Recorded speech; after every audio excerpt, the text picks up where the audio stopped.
Hello, my dear students. Welcome to our digital platform Aravali education.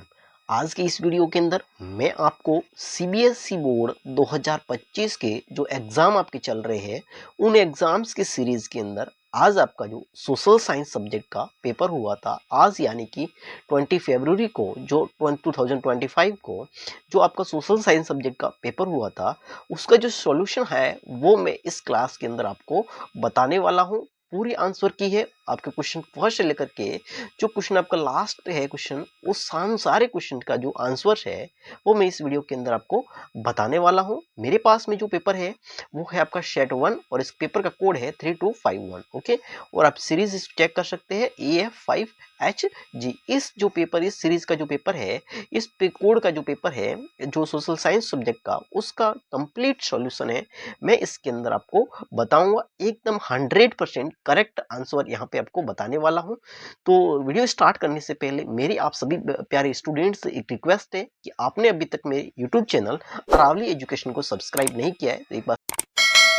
आज के आपके इस पेपर का जो पैटर्न था उसमें सेक्शन ए था जो कि मल्टीपल चॉइस क्वेश्चंस यानी कि एमसीक्यूज बेस्ड पर था, जिसके अंदर क्वेश्चन 1 से लेकर क्वेश्चन 20 तक थे, जो कि ईच क्वेश्चन आपका जो 1 मार्क्स का था।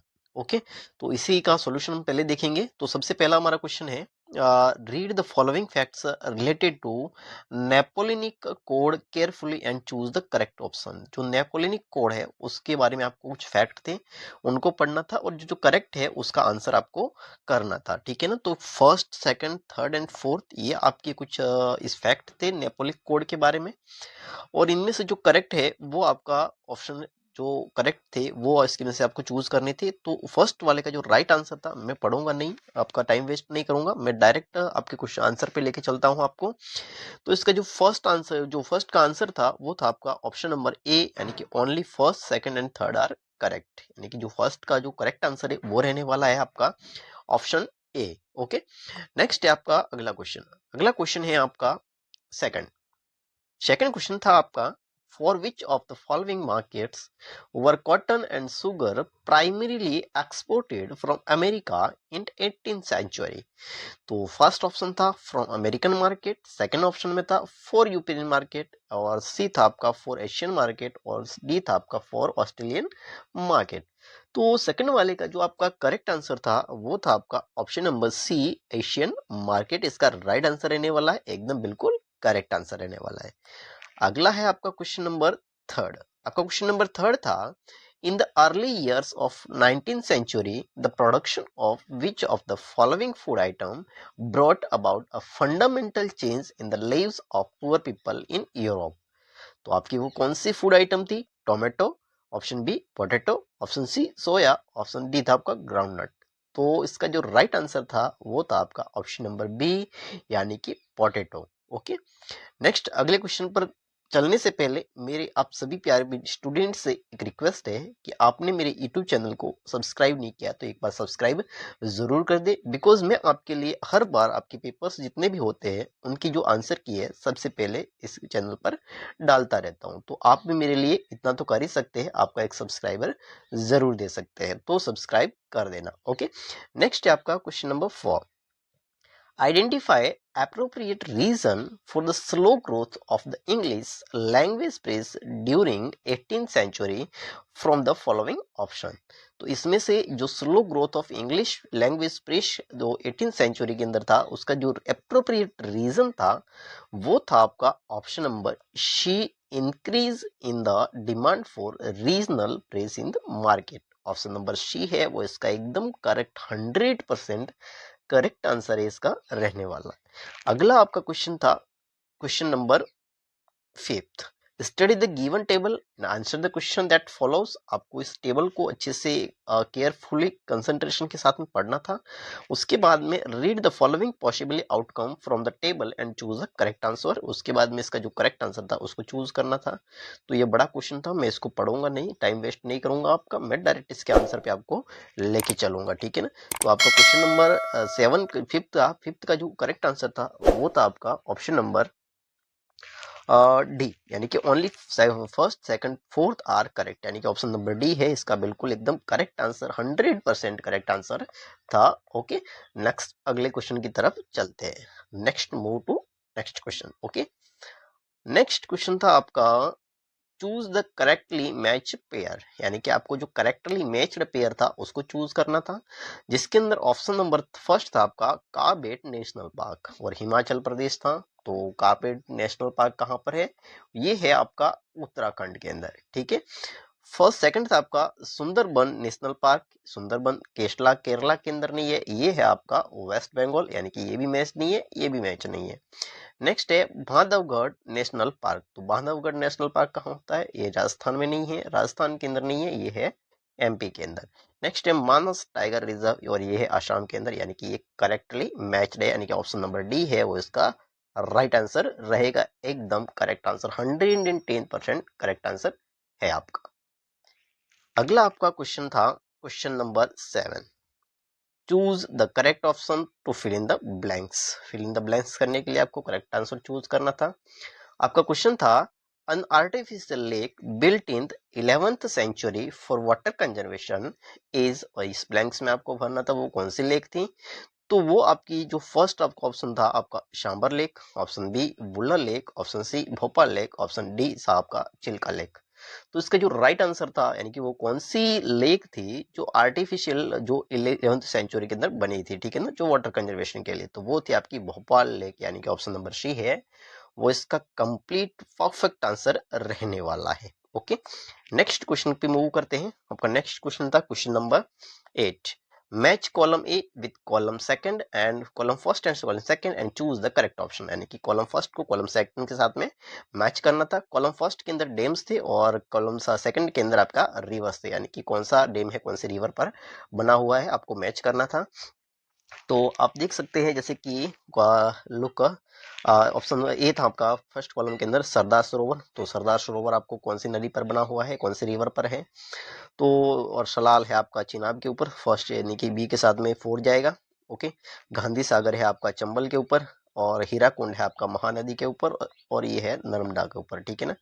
तो जैसे एक फर्स्ट के साथ में फोर्थ कहाँ पर है, फर्स्ट के साथ में 4 है आपका, फर्स्ट के साथ में 4 इसमें नहीं है। ओके, फर्स्ट के साथ में, ओके इसका जो ऑप्शन राइट फर्स्ट के साथ में थर्ड, थर्ड था, फोर्थ नहीं थर्ड था। ओके, यानी कि ऑप्शन सी है वो इसका राइट आंसर रहेगा, फर्स्ट के साथ में थर्ड, बी बी के साथ में फोर्थ और सी के साथ में सेकंड और डी के साथ में फर्स्ट, यानी कि ऑप्शन सी डी है वो इसका राइट आंसर रहेगा। आप यहाँ से भी देख सकते हैं मैच करके। नेक्स्ट नेक्स्ट क्वेश्चन की ओर मूव करते हैं। आपका नेक्स्ट क्वेश्चन था which of the which with the help of following information identify agricultural crop from the given option। तो इस तरह से आपका एक तो आपकी स्टेटमेंट थी, इसके अकॉर्डिंग आपका जो राइट आंसर था वो था आपका ऑप्शन नंबर बी, यानी कि रबर, वो इसका राइट आंसर रहेगा। मैं इसको पढ़ूंगा नहीं, आपका ज्यादा टाइम वेस्ट नहीं करूंगा, मैं डायरेक्ट आंसर आपको बताते चलूंगा। ओके, नेक्स्ट अगले क्वेश्चन की ओर मूव करते हैं। आपका नेक्स्ट क्वेश्चन था two statements are given below, they are assertion and reason R, ठीक है ना, ये असर्शन है और आर आपका रीजन, ये असर्शन है रीजन वाला क्वेश्चन था। तो ये मैं पढ़ूंगा नहीं, ये असर्शन था और ये रीजन था इसका। जैसे कि इस असर्शन में लिखा हुआ था certain minerals may occur as alluvial deposits in sand of valley floors and the base of hills, और इसका रीजन है these are usually minerals that are not corroded by water, यानी कि इसका जो राइट आंसर था वो था आपका ऑप्शन नंबर ए, यानी कि both A and R true and is R is the correct explanation of assertion A. Okay, next question की ओर मूव करते हैं, क्वेश्चन नंबर 11। क्वेश्चन नंबर 11 है आपका match column A column first and column second and choose the correct answer. Column first के अंदर atomic power plants थे और कॉलम सेकंड के अंदर आपके स्टेट थे, यानी कि कौन से स्टेट से ये एटॉमिक पावर प्लांट है वो रिलेट करता है। जैसे कि फर्स्ट में आपका था काकरापार, काकरापार कहाँ पर है, काकरापार आपका ये रिलेट करता है गुजरात से, यानी कि 4 के साथ में जाएगा। नेक्स्ट है आपका बी रावत वाटा है, तो रावत वाटा राजस्थान से रिलेट करता है, राजस्थान से है, तो ये फर्स्ट के साथ में जाएगा। नेक्स्ट है केगा है, तो केगा है वो आपका कर्नाटक से है, तो ये कर्नाटक में जाएगा। नेक्स्ट डी है आपका तारापुर, तारापुर है महाराष्ट्र में जाएगा, तो फर्स्ट के साथ में 4, फर्स्ट के साथ में 4 दो में है, ये नहीं हो सकता। और बी के साथ में आपका है, बी है कहाँ गया, फर्स्ट के साथ, बी के साथ में फर्स्ट, ये भी नहीं मैच करेगा, ठीक है। नेक्स्ट सी है आपका, कहेगा कर्नाटक, सी के साथ में है सेकंड, सी के साथ में सेकंड है, इसमें थर्ड है, ये नहीं हो सकता, ये रहा। यानी कि ऑप्शन सी है वो इसका बिल्कुल एकदम करेक्ट आंसर, 110% राइट आंसर है वो आपका है। ओके, नेक्स्ट क्वेश्चन की ओर मूव करते हैं, क्वेश्चन नंबर 12। जो क्वेश्चन नंबर 12 था आपका, choose the correct option, fill in the blanks. The Belgian leaders took a different path than Sri Lanka. They recognized the existence of regional difference. तो regional difference किस में आएगा? Religious diversity में, historical diversities में, या फिर cultural diversities में, या फिर एडमिनिस्ट्रेटिव डाइवर्सिटीज के अंदर। तो कल जो रीजनल डिफरेंस आता है वो आपका एग्जिस्ट करता है कल्चरल डाइवर्सिटीज के अंदर, यानी कि ऑप्शन सी है वो इसका एकदम करेक्ट आंसर रहेगा। ओके, नेक्स्ट क्वेश्चन की ओर मूव करते हैं। आपका नेक्स्ट क्वेश्चन है 13, choose the correct option related to concurrent list of Indian constitution. तो इंडियन कॉन्स्टिट्यूशन की जो कॉन्करेंट लिस्ट थी उससे आपका जो रिलेट कौन सा करता है उसको देखना था। तो फर्स्ट में जो मैरिज, करेंसी और कॉमर्स, और सेकंड में आपका बी में था डिफेंस, बैंकिंग, एजुकेशन, और सी में एग्रीकल्चर, ट्रेड, इरिगेशन, और डी में एजुकेशन, फॉरेस्ट, मैरिज। तो इसका जो राइट आंसर था वो था आपका ऑप्शन नंबर डी, यानी कि एजुकेशन, फॉरेस्ट, मैरिज है वो कॉन्करेंट लिस्ट के अंदर इंडिया के कॉन्स्टिट्यूशन में आते हैं, यानी कि ऑप्शन नंबर डी है वो इसका करेक्ट आंसर था। नेक्स्ट क्वेश्चन की ओर मूव करते हैं, question number 14, which of the following statements are correct related to the role of political parties in India। तो पॉलिटिकल पार्टीज का रोल क्या होता है इंडिया के अंदर, उसके बारे में आपको यहाँ पे रिलेट करना था, ठीक है ना। तो यहाँ पे स्टेटमेंट फर्स्ट आपका, play a decisive role in the making law for the country. Okay, second था आपका making different interest group in the country, और play a role for shaping public opinion country, और फोर्थ आपका pulling forward different policies and programs before voters. तो question number 14 का जो right answer था वो था आपका ऑप्शन नंबर बी, यानी कि फर्स्ट, सेकंड और फोर्थ है वो एकदम करेक्ट आंसर थे। सेकंड है जैसे कि making different interest group in the country, ये इसका काम नहीं है। ओके, यानी कि ये काम होता है, ये काम है, ये काम, लेकिन ये वाला काम इसका नहीं है, यानी कि ऑप्शन बी है वो इसका राइट आंसर था, first, second, fourth. Okay, next question की ओर मूव करते हैं। बट नेक्स्ट क्वेश्चन की ओर मूव करने से पहले मेरी आप सभी प्यारे स्टूडेंट से वंस अगेन एक रिक्वेस्ट है कि एक बार चैनल को सब्सक्राइब जरूर कीजिएगा, वीडियो को लाइक कीजिएगा, दोस्तों के साथ में शेयर जरूर कीजिएगा। ओके, नेक्स्ट आपका क्वेश्चन था क्वेश्चन नंबर 15। क्वेश्चन नंबर 15 था, which of the following countries has a high human development इसका इंडेक्स स्कोर। तो इसके अंदर आपका कौन सी कंट्री थी? ऑप्शन डी था Pakistan, option B Myanmar, option number C था आपका इंडिया, और ऑप्शन नंबर डी था नेपाल। तो इसका राइट आंसर था वो था आपका ऑप्शन नंबर सी, यानी कि इंडिया। ओके, नेक्स्ट क्वेश्चन पर मूव करते हैं।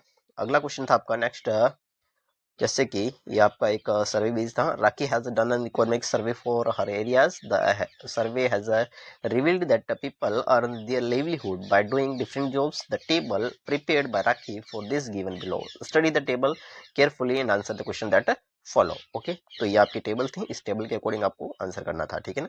तो यहाँ पे लिखा हुआ है how many people are working in the unorganised sector. जो अनऑर्गेनाइज सेक्टर के अंदर कितने लोग वर्क करते हैं उसके बारे में बताना था। तो इसका जो राइट आंसर था वो आप यहाँ से काउंट करके देख सकते हैं। इसका राइट आंसर था वो था आपका ऑप्शन नंबर सी, यानी कि 320। ओके, नेक्स्ट क्वेश्चन की ओर मूव करते हैं। आपका यहाँ पे एक आपका पिक्चर था, and look at the pictures and answer the question that follows. यहाँ पे पिक्चर था आपका, ये एक रेल का है पिक्चर, ट्रेन का है। अब यहाँ पे आपकी क्लीनिंग हो रही है, इस तरह से कुछ है आपका दिख रहा है।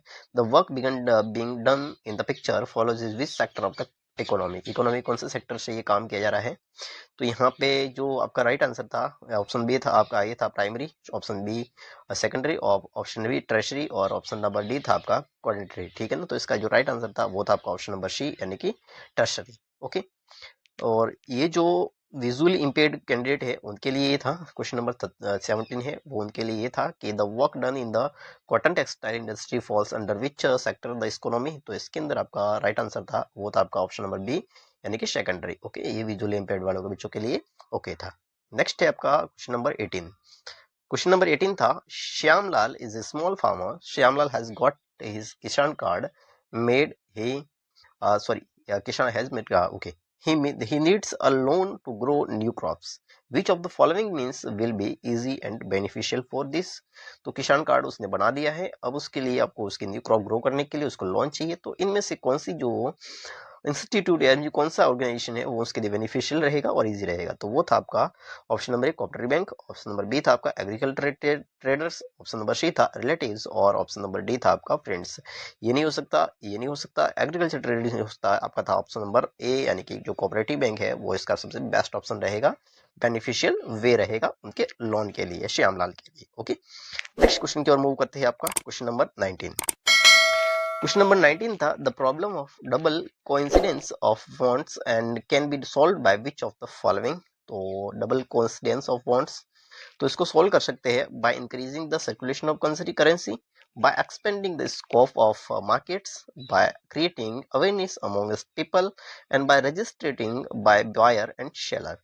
तो डबल कोइंसिडेंट बॉन्ड्स को कैसे इंक्रीज हो, उसको कैसे सॉल्व कर सकते हैं, तो वो सॉल्व कर सकते हैं by increasing the circulation of currency, यानी कि ऑप्शन ए है वो इसका एकदम करेक्ट आंसर था, 110% करेक्ट आंसर था। ओके, नेक्स्ट क्वेश्चन की ओर मूव करते हैं, लेकिन नेक्स्ट क्वेश्चन मूव करने से पहले वंस अगेन आप सभी प्यारे स्टूडेंट्स से रिक्वेस्ट है कि आपने हमारे यूट्यूब चैनल को सब्सक्राइब नहीं किया तो सब्सक्राइब जरूर करें, लाइक करें, शेयर करें, दोस्तों के साथ में शेयर करें। ओके, नेक्स्ट क्वेश्चन है आपका question number 20। two statements first and second are given below, read the both statement and choose the correct option। first statement है आपका in recent times technology in the areas of computer and internet has a changing rapidly, बिल्कुल एकदम right answer आपकी है, first statement एकदम right है। Internet allows us to send instant electronic mail and talk across the world at negligible cost, ठीक है ना। तो इसका जो राइट आंसर था 20 का वो था आपका option number D, both first and second are true and the second is the correct explanation of first, यानी कि ऑप्शन नंबर डी था वो इसका एकदम राइट आंसर था। तो नेक्स्ट क्वेश्चन को मूव करते हैं, नेक्स्ट क्वेश्चन था आपका, नेक्स्ट आपका सेक्शन बी था जिसके अंदर वेरी शॉर्ट आंसर टाइप के क्वेश्चन थे। अब क्वेश्चन नंबर 21, 22, 23, क्वेश्चन नंबर 24, उसके बाद में सेक्शन आपका सी था जिसके अंदर शॉर्ट आंसर टाइप के क्वेश्चंस थे। इसके अंदर आपके 5 क्वेश्चन थे जो कि 3 मार्क्स के थे, यानी कि टोटल 15 मार्क्स के थे। और क्वेश्चन नंबर 25 था इसके अंदर, क्वेश्चन नंबर 26 था, 27 था, 28 था, 29 था। और उसके बाद में नेक्स्ट आपका सेक्शन डी था जिसके अंदर आपके लॉन्ग आंसर टाइप क्वेश्चन थे, सॉरी पेन क्यों नहीं चल रहा है, okay, long answer type question थे जिसके अंदर 4 क्वेश्चन थे 5 मार्क्स के, यानी कि 20 नंबर का था आपका, ठीक है ना। नेक्स्ट था आपका 30 और 31 इसके अंदर क्वेश्चन थे, और उसके बाद में 32, नेक्स्ट आपका 34 आ जाएगा। ओके, नेक्स्ट आपका सेक्शन ई था जो कि आपका केस और सोर्स बेस्ड क्वेश्चन थे, ठीक है ना। इसके अंदर 3 क्वेश्चन थे, 3 क्वेश्चन थे 4 मार्क्स के, 34 था आपका क्वेश्चन, और उसके बाद था आपका क्वेश्चन नंबर 35, 36 और उसके बाद में क्वेश्चन नंबर था 37। ओके, नेक्स्ट आपका क्वेश्चन नंबर जो सेक्शन एफ था आपका वो था मैप स्किल बेस्ड क्वेश्चन था जिसके अंदर आपको मैप से रिलेटेड 2 क्वेश्चन थे, ये आपके 2 क्वेश्चन। तो आज की इस तरह से आज के इस पेपर का मैंने सॉल्यूशन है वो बता दिया है। आई होप आपको वीडियो पसंद आई होगी, वीडियो अच्छी लगे लाइक करें, दोस्तों के साथ में शेयर करें और चैनल को सब्सक्राइब करना बिल्कुल भी ना भूले, बिकॉज मैं आपकी नेक्स्ट एग्जाम जो भी होगा उसकी जो आंसर की है वो इंस्टेंट आपको प्रोवाइड करवा दूंगा। उसके लिए आपको क्या करना है, चैनल को सब्सक्राइब करना है और लाइक करना है और शेयर करना है। Okay, thank you so much, have a nice day.